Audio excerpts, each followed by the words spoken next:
Hey guys, welcome back to more AFK Arena. In today's video, we're taking a look at the Awakened Lyca usage so far on the test server and having a discussion about it. Now, we're quickly going to look at some Cursed Realm results, and then we're going to jump over into the guild trials and have a look at some teams at a pretty decent level of the guild trials over there to get a feel for how she's working. Massive shout out to Rockstar for these replays. These are not my replays, these are Rockstar. And I love the way Rockstar goes about thinking through the teams, and we'll go through that in a minute. But first of all, I wanted to look at the top ranked and the usage she's getting in Cursed Realm. Now, obviously, keep in mind in the Cursed Realm, we don't have the ultimate access, so she does have a really good kit based around getting some extra damage out of her basic attacks, so that's going to make her really strong in this type of thing. But yeah, really solid damage. Obviously, we're looking at using the linking of the twins to group to get the benefit from that Grizzle and just amplify that damage way further. So that's what we're looking at. I'm not going to watch this whole replay. You get the idea. She's doing some big damage there, which is really quite cool.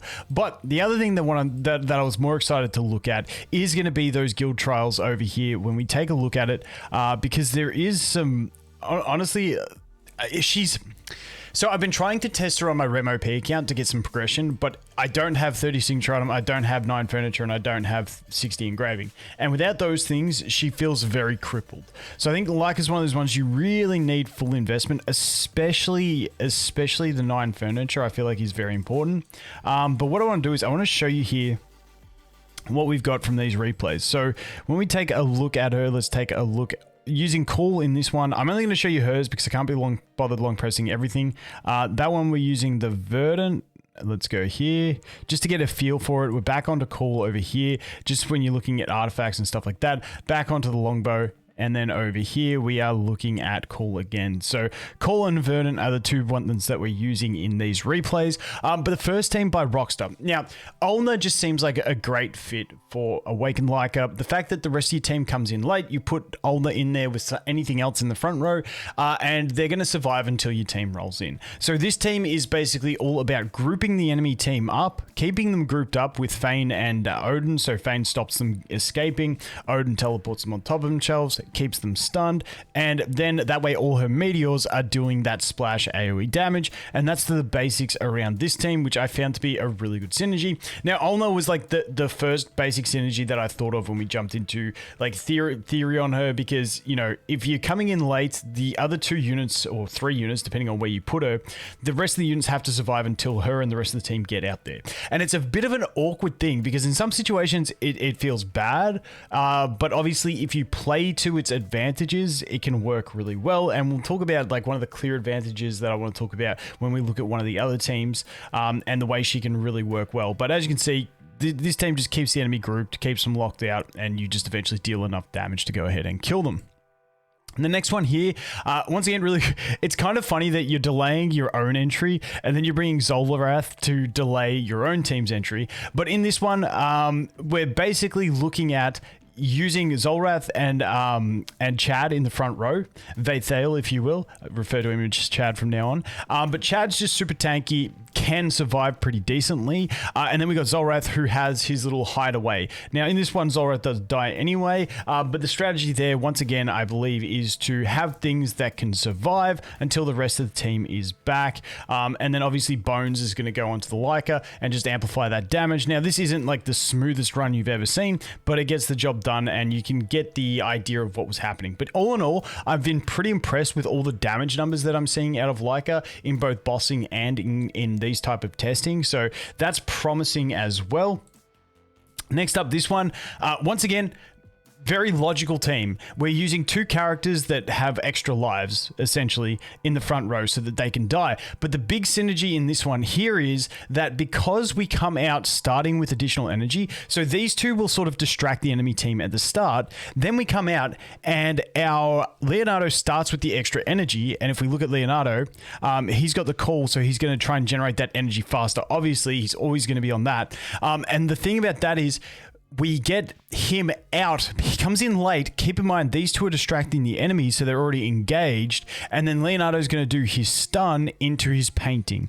And then you just essentially have the perfect lockout from there. If these two die, it doesn't matter. Obviously, they both have extra lives. Eventually, Matria will come back. If we use all the extra lives on Lucilla, then rip, who cares? But it's just, this team I really liked. I really liked the formation on this team.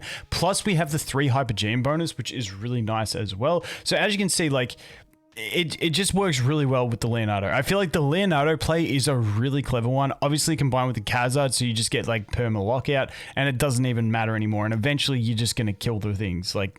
I just think this was a really well constructed team that I just liked the look of, and I just liked every piece of strategy behind this one. And I thought it was really solid because once again, you're getting the 3-piece Hypergene bonus, which is really nice. You got 2 units that can come back and distract the enemy, and then the Leonardo coming in. Obviously, Leonardo Khazad is a great combo. But Leonardo coming in instantly with that extra energy and just going boom, and then it's just GG's from there on, is fantastic. Now, that's not going to work against every enemy team who have outs to it, but against a team that doesn't have outs, it's just job done. This one here, now this team I feel like was more of a, okay, we have to use Leica. Let's abuse Rem because you guys know if you do guild trials, sometimes you just bring the good team and then you just slot in the character. I don't know if Leica is needed in this team or if she offers a ton. You guys let me know what you think. But this was more of just a Rem showcase in my opinion. But I could well be wrong. You guys let me know because we come in late. We do come in with that extra energy, so. The other two survive. We proc the Damia straight away so that we can't get killed. Maybe, wait, let me have a look at this. Maybe that is a smart play because it allows you to proc your first instance of Damia a little bit later so that if your 2 front row units survive like this and then Damia comes in and then you get the immunity, is that a thing? Do you reckon that could be a play? I don't know. I may be reaching for this one, but nonetheless, Rem's OP. That's all I care about. All right, moving on to the last one. Now, this one was quite interesting because this one we have her in the front row, and I kind of liked the idea behind this team. So the idea behind this team is when you're using Mulan, you ideally want her back mid because then she can lock out 3 units at the very start of the battle. So that idea is there, and then Mishka can run in. If her wolf dies, she's going to stun. And then after the delay entry, we're going to come in with the Amelia, who is then going to freeze the entire enemy team. So you're delaying that freeze on the entire enemy team, which is really cool. And then obviously we got Liberta, who's just an absolute monster in every aspect at the moment, to go ahead and clean up. But the other 4 units, I liked the synergies in these decisions. I thought that was a really cool strategy.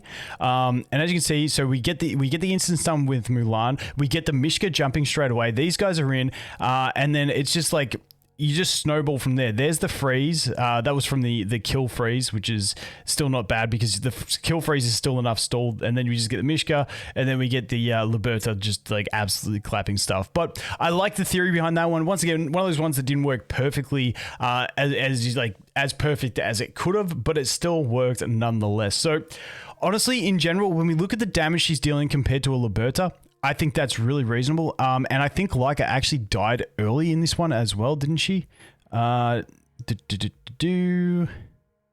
does she die? She dies at some stage, doesn't she? Or does she live the whole time? She lives. She lives. Okay, she does. She lives. Oh, there you go. She dies just at the end there. But honestly, that damage compared to a Liberta, who we know can do massive amounts of damage, I think that's quite respectable. This one, Rem was just going to crush everything because Rem's OP. This one, once again, this type of team doesn't really matter about the damage. You're not going for burst damage, just going to lock the enemy team out for the whole time, and when they finally drop, they finally drop.